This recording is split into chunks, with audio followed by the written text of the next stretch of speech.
$89,000 a year. That's what a senior 911 dispatcher earns in Los Angeles. Full benefits, pension, shift differential, all negotiated with the understanding that tonight someone will die on your headset.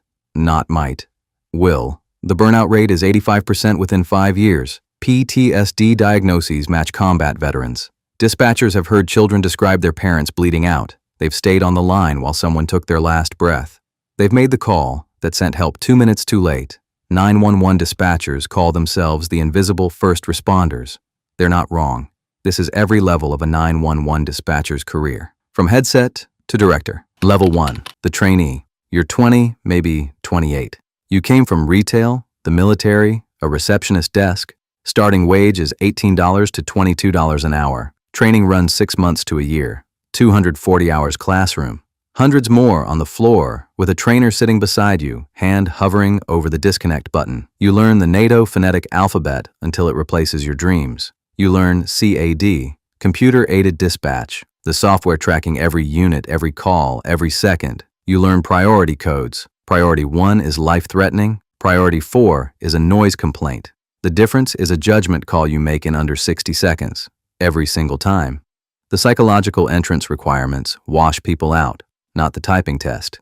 The oral board asks you to describe a stressful situation. What they're really asking is, can you stay calm when a mother is screaming that her baby isn't breathing? The typing minimum is 35 words per minute, while talking, while listening, while reading a screen. Multitasking isn't a skill here. It's the entire job. Week 1, you shadow a veteran. You watch them take 40 calls in 8 hours. Watch them eat lunch without logging off. Watch them laugh at a stolen garden gnome call and immediately pick up a stabbing. The emotional switching is instant. You don't understand how yet. Your first solo call shakes you, not because it's dramatic, because it's not. A fender bender. Caller is calm. You are not. You forget the cross street. Your trainer slides a notepad toward you without a word. The radio is the hardest part. Police, fire, EMS, all different channels, all simultaneous. By month 3, it starts separating into instruments. Washout rates in some departments hit 40%. Level 2, the dispatcher, full certification. Los Angeles starts you at $28.47 an hour. New York hits $35 with night differentials.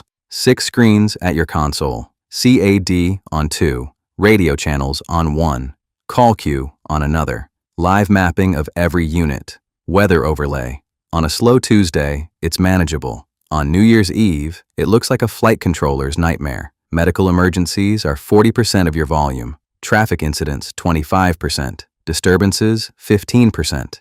Mental health calls are growing fast, now approaching 20% in major cities. The rest is everything else: animal calls, utility emergencies, people who dialed 911 because they didn't know who else to call. The medical calls are where you earn your title. You are certified in emergency medical dispatch. You are the first medical responder before any ambulance moves. Cardiac arrest comes in. Caller is panicking. You talk them through CPR. 100 to 120 compressions per minute. You count with them. You stay on the line. 4 minutes until EMS arrives. Those 4 minutes are entirely yours.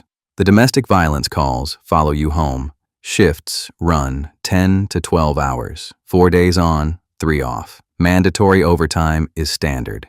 You work holidays. You work the night your child has a fever. You stop watching medical dramas. You get irritable in traffic because you know what actually happens on these roads. You run calls in your head at 3 a.m. Did I get the address right? Did I send enough units? Did I hesitate? Nobody warns you about the 3 a.m. part. Level 3, the senior dispatcher, $72,000 to $89,000 a year, 5 to 8 years in. Your certification stack now covers emergency medical dispatch, emergency fire dispatch, emergency police dispatch, separate credentials, separate recertifications. You hold them all. You handle the calls nobody else wants. Tactical incidents, multi-agency responses. A structure fire with a confirmed victim inside means you're running police, fire, and EMS channels simultaneously in real time. You know every unit number in your jurisdiction. You know which ambulance crew is on their 4th consecutive call and might be running slow. That knowledge isn't in any manual. It lives in years of listening. A hostage situation where the victim cannot speak. A hit-and-run witness sending footage in real time. You're no longer just listening. You're watching, reading, processing visual information while maintaining voice communication on other lines. You've worked the critical incidents by now. A school lockdown, a mass casualty event, a pursuit that ended badly. In good departments, the debrief is mandatory. In underfunded ones, you log off at shift end and drive home alone with it. The ones who last this long have made a decision most people never consciously make. They've decided the weight is worth carrying. Dark humor that civilians don't understand. A community of colleagues who don't need the trauma explained because they were on the same shift. Level 4. The training officer. $80,000 to $95,000 a year. The pay bump is modest. The responsibility isn't. You sit beside trainees for hundreds of hours. You let them make small mistakes under supervision so they don't make them alone. You calibrate the pressure. Too little, and they don't develop. Too much, and they shatter. The hardest moment of this role comes without warning. Week 8, trainee, pediatric cardiac arrest. Child is 2 years old. Your hand is near the button. You watch their face go white. Their voice is shaking slightly, but the protocol is right. The address is correct. The instructions are going out clean. You don't take it over. You let them carry it. After the call, you check on them. That night, you check on yourself. Of every 10 trainees you put through, 4 are gone within 2 years. 2 more leave by year 5.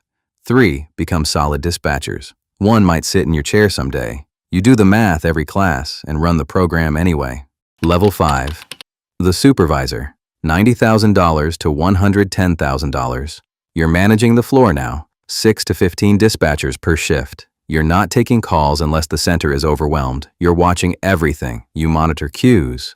Watch hold times. Identify which dispatcher is struggling before they know it themselves. A busy Friday night with 2 call-outs and a pileup on the interstate is a logistics problem you're solving in real time while also watching 8 people simultaneously. You're also the one who sits with a dispatcher after the call that didn't end right.